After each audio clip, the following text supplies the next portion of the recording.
ಆಗ್ತದೆ ಅನ್ನೋದಿಲ್ಲ. ತುರ್ತು ಪರಿಸ್ಥಿತಿ ಬಗ್ಗೆ ಮಾತಾಡಿದ್ರು ಅವರು. ಇವತ್ತು ರಾಷ್ಟ್ರದಲ್ಲಿ ತುರ್ತು ಪರಿಸ್ಥಿತಿ ಬಂದು 11 ವರ್ಷ ಆಗಿದೆ. 11 ವರ್ಷ ಆಗಿದೆ ತುರ್ತು ಪರಿಸ್ಥಿತಿ ಬಂದು ರಾಷ್ಟ್ರದಲ್ಲಿ. ಆವತ್ತು ತುರ್ತು ಪರಿಸ್ಥಿತಿ ಘೋಷಣೆ ಆಯ್ತು ಅಂತ ಹೇಳ್ತಾರೆ. 11 ವರ್ಷ ಆಯ್ತು ರಾಷ್ಟ್ರದಲ್ಲಿ ತುರ್ತು ಪರಿಸ್ಥಿತಿ ಬಂದು.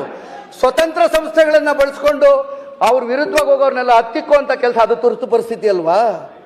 ಇವತ್ತು ರಘುಪತಿ ರಾಘವ ರಾಜಾರಾಮ್ ಅಂತೇಳಿ ಹಾಡಿದ್ರು. ಈಶ್ವರ ಅಲ್ಲ ತೇರೇ ನಾಮ್ ಅಂದ್ರು.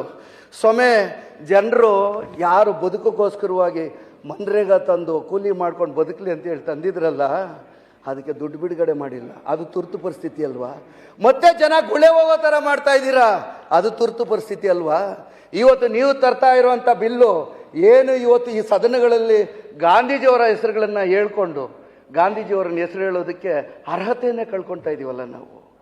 ಅರ್ಹತೆಯನ್ನು ಕಳ್ಕೊಳ್ತಾ ಇದ್ದೀವಿ. ಇರೋವಂಥ ಒಂದು ಇದರಲ್ಲಿ ಅವ್ರ ಹೆಸರನ್ನೇ ತೆಗಿಬೇಕು ಅಂತೇಳಿ ಹೋದಾಗ ನಾಳೆ ಏನಾಗುತ್ತೆ? ನೆಮ್ಮದಿಯಾಗಿ 100ರಿಂದ 120 ಕೂಲಿ ಸಿಗ್ತಾ ಇತ್ತು. ಅವ್ರವ್ರ ಊರುಗಳಲ್ಲಿ ಅವ್ರು ಬದುಕು ಕಟ್ಕೊಳ್ತಾ ಇದ್ರು.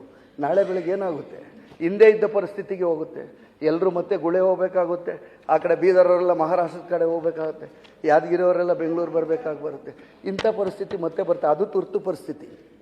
ಸಂವಿಧಾನದ ಅಡಿಯಲ್ಲಿ ಅಂಬೇಡ್ಕರ ಕನಸಿಗೆ ಪೂರಕವಾಗಿ ನಮ್ಮ ಬದುಕುಗಳನ್ನು ಕಟ್ಕೊಳಕ್ಕಾಗದಿರುವಂಥ ಸರ್ಕಾರಗಳು ಬಂದಾಗ ಅದು ತುರ್ತು ಪರಿಸ್ಥಿತಿ. ಆ ತುರ್ತು ಪರಿಸ್ಥಿತಿನ ಇವತ್ತು ನಾವೇ ಹೇಳ್ಬೇಕಾಗಿ ಬರುತ್ತೆ. ಅದನ್ನು ಬಿಟ್ಬಿಟ್ಟಿದೆ. ಯಾವತ್ತೋ ನಡೆದಿರೋದ್ರನ್ನ ಘಟನೆಗಳನ್ನು ಉಲ್ಲೇಖ ಮಾಡ್ತಾ ಮಾಡ್ತಾ ಮಾಡ್ತಾ ಜನರನ್ನ ದಾರಿ ತಪ್ಪಿಸುವಂಥದ್ದು ಸರಿಯಲ್ಲ. ಹಾಗಾಗಿ ಇವತ್ತೇನು ನೀವು